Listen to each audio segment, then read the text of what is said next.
اقبال نے کہا تھا حب دولت تلف می سازت زکات، زکات حب دولت کو زائل کرتی ہے. جب اللہ کی راہ میں لٹاؤ گے تو اس سے کم بھی نہیں ہوگا. میرے حضور نے 3 چیزیں قسم کر کے کہیں. حضرت ابو کبشہ الانماری رضی اللہ تعالیٰ عنہ سے مروی ہے. میرے حضور نے ارشاد فرمایا اگر کوئی شخص کسی کو معاف کر دیتا ہے تو اس کی عزت کم نہیں ہوگی، میں محمد اللہ کی قسم اٹھاتا ہوں. دوسری بات میرے حضور نے فرمائی کہ جو شخص مانگنے لگ جاتا ہے، سوال کا دروازہ کھول لیتا ہے، اللہ اس کے لیے محتاجی کا دروازہ کھول دیتا ہے، اس کی کبھی کمی پوری نہیں ہوتی. اور تیسری بات میرے حضور نے قسم کر کے کہی ما نقص مال عبد من صدقہ، کہا میں اللہ کی قسم اٹھا کے کہتا ہوں کہ صدقے سے مال کم نہیں ہوتا، صدقے سے مال گھٹتا نہیں ہے. تو ایک تو مال بھی نہیں گھٹے گا، یہ ضمانت کس کی ہے؟ میری نہیں ہے، یہ رسول اللہ کی ضمانت ہے. ایک تو مال بھی کم نہیں ہوگا اور دوسرا یہ ہے کہ حب دولت ختم ہوگی. حب دولت تلف می سازت زکات. یہ ماہ سیام آ رہا ہے تو زکات سے حب دولت کو کم کیجئے، بلکہ صدقات دیجئے، نفلی صدقات کیجئے، غرباء کی مدد کیجئے، مساکین کی مدد کیجئے، اپنے غریب محتاج رشتہ داروں پہ غور کیجئے، ان کی مدد کیجئے.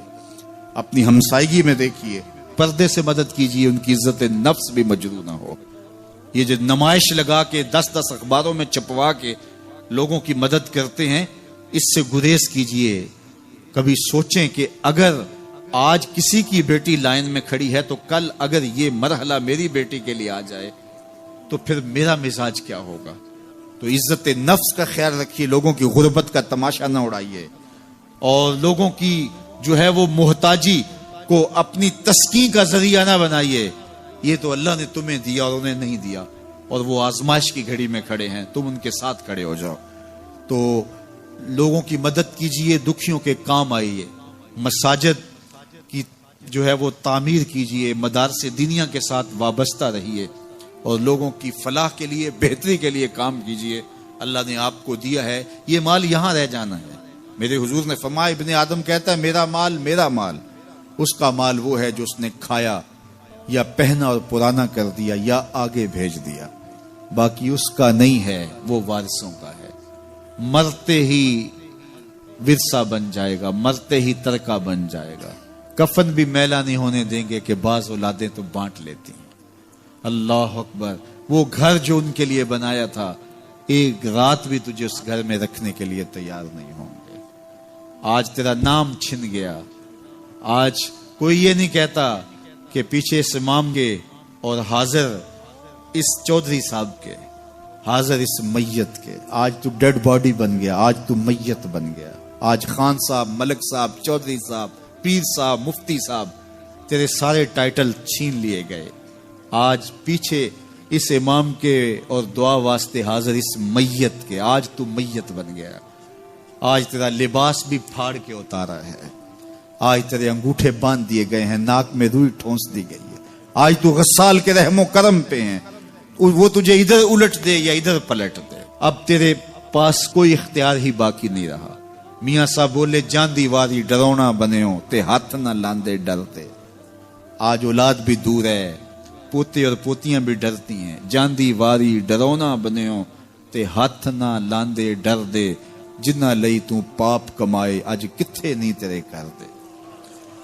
آج سارے چلے گئے. تو آج اپنے ہاتھ سے اپنی زندگی کو سنوارنے کے عمل کی طرف بڑھیں اور راہ خدا میں خرچ کریں، دکھیوں، مجبوروں اور لاچاروں کے کام آئیں. اللہ آپ کی مدد کرے گا اور حب دنیا کم ہوگی. اللہ تعالیٰ جل شانہ نے سورہ عادیات میں پہلی 5 آیات میں قسمیں کی، پھر 3 آیات میں جو ہے وہ حضرت انسان کی وہ کمیاں، کوتاہیاں جن کی بنیاد پر باقی گناہ سرزد ہوتے ہیں ان کو بیان کیا، اور اس کے بعد پھر علاج بھی قرآن نے بتایا اور کس قدر اس کو چوٹ لگائی. افلا یعلم اذا بعثر ما فی القبور وحصل ما فی الصدور ان ربهم بهم یومئذ لخبیر. افلا یعلم اذا بعثر ما فی القبور. اے اکڑ کے چلنے والے، اے ناشکر انسان، اے دولت کے پجاری، وہ وقت یاد کر جب تو قبر سے اٹھایا جائے گا. اس وقت کفن بھی چھین لیا جائے گا، اب سب کو چھین لیا گیا، دولت، بینک بیلنس، تیری جائیدادیں، پلازے، گاڑیاں، گھر، کوٹھیاں، بنگلے، سب کچھ یہیں رہ گیا، صرف ایک چادر کفن کی لے کے جا رہا ہے۔ لیکن جب قبر سے اٹھایا جائے گا یہ کفن کی چادر بھی رہ جائے گی، برہنہ اٹھایا جائے گا۔ اللہ اکبر، نہ پاؤں میں جوتے، نہ سر پہ پگڑی، نہ بدن پہ کپڑا، برہنہ اٹھایا جائے گا۔ سیدہ عائشہ رضی اللہ تعالیٰ عنہ نے سنا تو کانپنے لگی، عرض کی حضور قبر سے برہنہ اٹھائے جائیں گے تو ایک دوسرے سے حیا نہیں آئے گی؟ فرمایا عائشہ معاملہ اس سے بھی آگے ہے، کسی کو ہوش ہوگی تو حیا آئے گی، ہوش اڑے ہوئے ہوں گے، خوف قیامت طاری ہوگا، قبروں سے یوں لوگ اٹھائے جائیں گے۔ افلا یعلم اذا بوسر ما فی القبور، اب بوسرا کا جو مفہوم ہے، جو ترجمہ اور معنی ہے وہ تو رہے، بوسرا کا جو صوتی آہنگ ہے، جب بولتے ہوئے ایک جھٹکا لگتا ہے تو قبروں سے اٹھتے ہوئے لوگوں کی کیفیت معلوم کرنے کے لیے بوسرا کا صوتی آہنگ ہی کافی ہے۔ افلا یعلم اذا بوسر ما فی القبور وحصل ما فی الصدور، حصلہ کے اوپر جو تشدید ہے، یہ معنی کو کتنی خوبصورتی کے ساتھ ایک مجسم پیکر میں سامنے لا رہی ہے۔ اللہ فرماتا پھر وہ وقت آئے گا جو سینے میں ہوگا وہ تشت ازبام ہو جائے گا۔ آج آپ مجھے نیک سمجھتے ہیں، میں آپ کو اچھا سمجھتا ہوں، لیکن میرے سینے کے اندر کیا چل رہا ہے یہ آپ کو نہیں پتا۔ یہ میں تقریر چہک چہک کے کر رہا ہوں، اس کے پیچھے کیا ہے؟ میں آپ کے دل اپنی جانب موڑنا چاہتا ہوں، آپ کی جیبیں خالی کرنا چاہتا ہوں، یا میں آپ کے سامنے پاک اور ستھرا اور بڑا جو ہے وہ نیکوکار بننا چاہتا ہوں، یا میرا مقصد رضائے الہی ہے؟ یہ مجھے پتہ ہے، آپ کو نہیں پتہ۔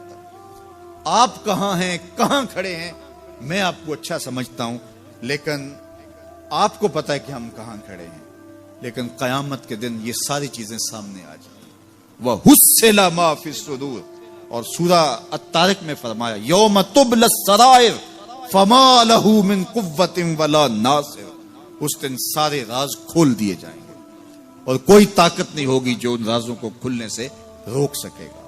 آج طاقتور کی بات نہیں کھلتی اور کمزور کی بات اچھال دی جاتی ہے، لیکن وہ وقت آنے والا ہے یوم تبلی السرائر فما لہ من قوت ولا ناصر، نہ زور کے بل پہ، نہ زر کے بل پہ، نہ کسی اور بل پہ کسی کام کو روکا جا سکے گا، ہر شے تشت ازبام ہو جائے گی۔ وہ کتنا سخت دن ہوگا، اے داور حشر میرا نامہ اعمال نہ پوچھ، اس میں کئی پردہ نشینوں کے بھی نام آتے ہیں، تو وہ کتنا سخت دن ہوگا۔ وَحُصِّلَ مَا فِي الصُّدُورِ إِنَّ رَبَّهُمْ بِهِمْ يَوْمَئِذٍ لَخَبِيرٌ، بے شک ان کا رب اس دن ان سے خوب باخبر ہوگا۔ وہ آج بھی باخبر ہے، لیکن آج کئیوں کو یقین نہیں کہ وہ باخبر ہے، لیکن اس دن سب کو یقین ہو جائے گا کہ میرا رب اس سے باخبر ہے۔ جب پرانی تصویریں چلنا شروع ہو جائیں گی، جب ساری ویڈیو سامنے آ جائے گی، زندگی میں جو جو کیا، تنہائی میں، اعلانیہ، خفیہ، جہاں جہاں جو کیا، داد عیش دی، سب کچھ تشت ازبام ہوگا، سب کچھ جو ہے وہ سکرین پہ چل رہا ہوگا، کوئی چیز بھی تشت ازبام ہونے سے نہیں رہ جائے گی۔ تو پھر بندہ کہے گا اوہو یہ تو سب میرے مالک کو پتا تھا، لوگوں کی نظروں سے چھپ سکا، رب کی نگاہوں سے تو نہیں چھپ سکا، اس کی نگاہوں سے کون چھپ سکتا ہے؟ یہ یقین آج اپنی روحوں میں اتار لو، اچھی طرح سے جذب کر لو۔ گناہوں سے بچنے کا اکثیر نسخہ ہے یہ یقین کہ میرا رب مجھے دیکھ رہا ہے۔ یہ یقین جب روح میں جم جائے، خیالوں میں اتر جائے، اعتقاد کا پختہ حصہ بن جائے، پھر بند کوٹڑی میں بھی جرم نہیں ہو سکتا کہ میرا مالک تو مجھے دیکھ رہا ہے۔ آپ دیکھتے نہیں کہ جب ساتوں دروازے بند کر کے بت کے اوپر موٹا کپڑا ڈال کے زلیخا بولی ہے تلک یوسف اب تو آ جاؤ نا، اب تو کوئی نہیں دیکھ رہا، قال معاذ اللہ، تو جناب یوسف نے کہا میں اللہ کی پناہ میں آتا ہوں۔ اللہ اکبر، تو دروازے بند کر کے لوگوں کی نظروں سے چھپ گئی ہے، اور بے نور آنکھیں رکھنے والے اس پتھر کے بت سے بھی حیا کرتی ہے اور اس پہ بھی پردہ ڈال لیا ہے۔ جب تو اس جھوٹے خدا سے حیا کرتی ہے، میں سچے خدا سے حیا کیوں نہ کروں جو ساتویں کوٹھڑی میں بھی دیکھتا ہے۔